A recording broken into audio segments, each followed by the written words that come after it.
Hello there, it's the Archivist from tradingcardarchives.com.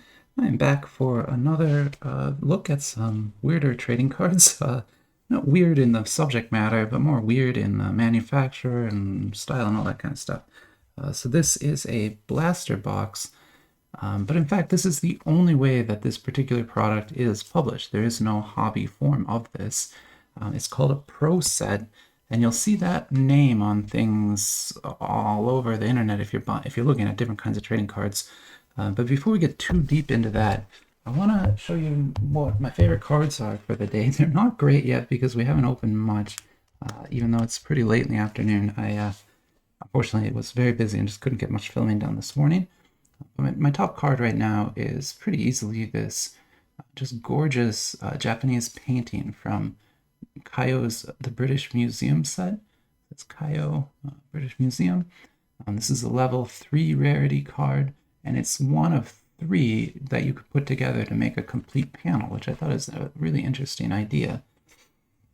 And this set focuses on historical artifacts from the British Museum, and this is the second edition, which should be focusing on Alice in Wonderland, but I got no Alice in Wonderland cards despite opening 2 packs, so they're rare in the set, but the cards you do get are cool.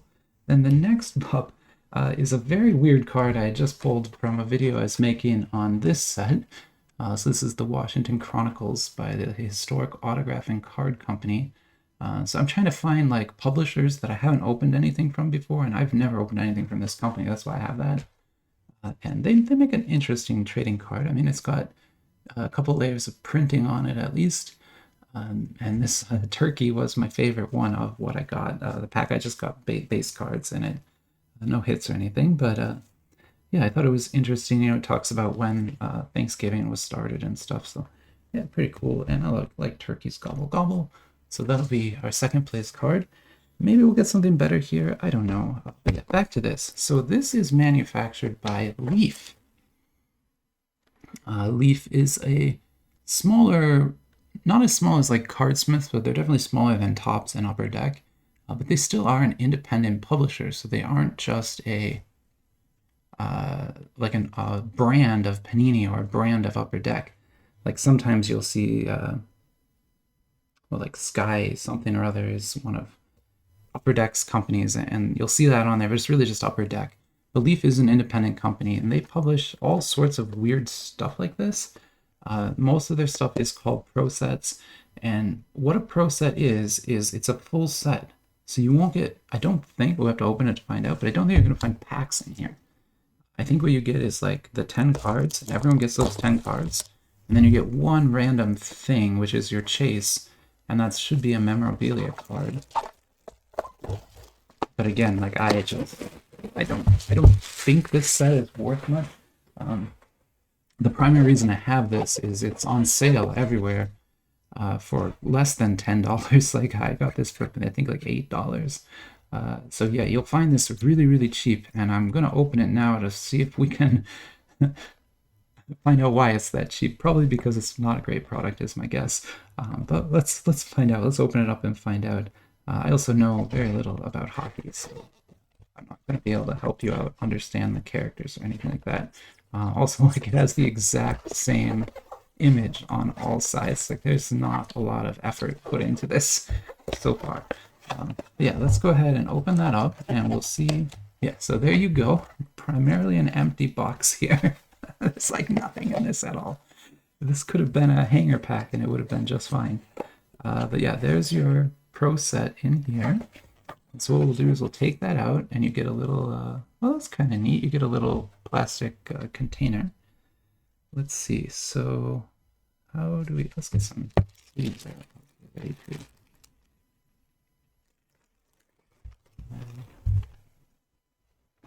Let's see if I can figure out how to open this.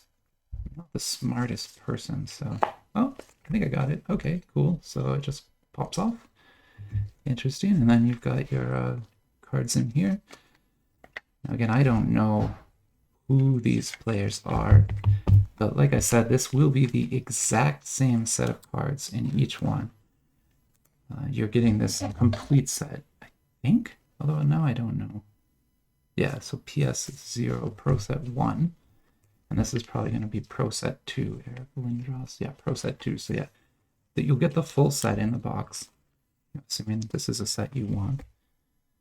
And if I had to guess, these players are going to all be like retired players who have the ability to independently license their likeness for Leaf, and that's kind of how Leaf gets this. Even though Upper Deck has the like NHL license, so any player in the NHL would have to agree to let the NHL license their likeness on their behalf as part of your contract to join in a league like that. And so then Upper Deck automatically gets like all the player likenesses.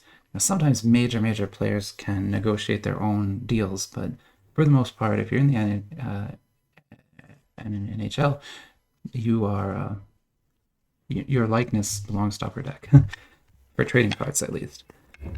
But if you're retired, you can sell your likeness to anyone you want. I'm guessing that Leaf just went around and got these 10 and then put this set together, and that's kind of how this happened. There we go with make a little more room here. So again, I don't know who these players are. I know that's really dangerous. They're playing without helmet. That's very dangerous. But I think in the early days of hockey, that was pretty common. Sorry about that. Had to pause for a minute. Got a little distracted, but everything's exactly where it was. I didn't cheat or anything like that. Now the cards are very plain, I would say. They look like base Panini cards. At least they do have color printing on both sides. Sometimes Panini won't even print color on both sides of their cards, which is super cheap. But these have color on both sides, but not no foil, no stamping, nothing like that on these. But then again, if you're getting a box like this, you're getting it for that memorabilia card, which I assume is at the bottom of this stack. And the Pro set is probably something maybe you keep one of them and you buy like a bunch of these, hoping to get a good relic. I don't know if there even are good relics in here. I didn't look at a set list or anything like that, and I wouldn't understand it if I did. So yeah, anyway, for me, any relic will be kind of cool to look at and see. But yeah, mostly I got this just because it's cheap and I can show you all sort of what this is, what this kind of product is about. Because they don't only make hockey pro sets, they make pro sets for football, they make pro sets for basketball, soccer, everything. So you'll see this kind of product often online, mostly because of sort of how cheap it is to make would be my guess. So there you go. That's the entire pro set. You'll see here that's PS10. So every box of this you buy is going to have those 10 cards in it. No randomization. This will be random though. So then this is a what's called a game used relic. So that means this was whatever that might be, part of their jersey, maybe part of the twos or something. And it's in the card and it was used. So this says you have received Mike Bossy. All right, and that's a PSM 53 is the name. So what I'll do is I'll sleeve that up and then I will go look online and just see if there's any value to this at all, just to kind of, once again, just help everyone sort of make a decision on this type of product. Although I won't be buying any more. Even at $10, this just isn't worth it to me. At least for hockey, I don't care enough about hockey. Although it is interesting that you're kind of guaranteed a game-used relic like that. Let me pause the video, go look that up, and I'll be right back. Okay, and I'm back. I did a little research on this player as well. So he's born in Canada. Obviously, Canadians make the best hockey players. I'm Canadian. I never played hockey, though. I did skate, but never played hockey. And Mike Bossy here died, unfortunately, in last year, but he lived a long life and was a professional hockey player for the New York Rangers for a while. And this kind of game-used memorabilia, like this exact card, even though this isn't serial numbered at all, it's probably short printed in some known quantity, because I see pretty consistent pricing for this card out there. And There's quite a few for sale. Some have sold. They don't sell often though, so I assume if you list this, you're listing it for a long time. But when they sell for more than the cost of the box. So I saw prices from about $11 up to about $20 for this card, having sold at those prices. So, and then once again, I got that box for like $8. So even at the $11, the low end of that, I've made a profit on this box. So tiny profit that likely gets erased with the time I've spent making this video and if I had to ship it. But chances are I'll keep this because it's sort of an interesting thing to have in the archives. And yeah, I think it's an interesting thing to show people and talk about because I bet not many people buy these unless they're major hockey fans. Okay, so that's enough talk about that because yeah, I think that's all we have to say. And I got a nice little box to keep them in. That's kind of cool too. All right, well, that's all there is for this video, so have a great day.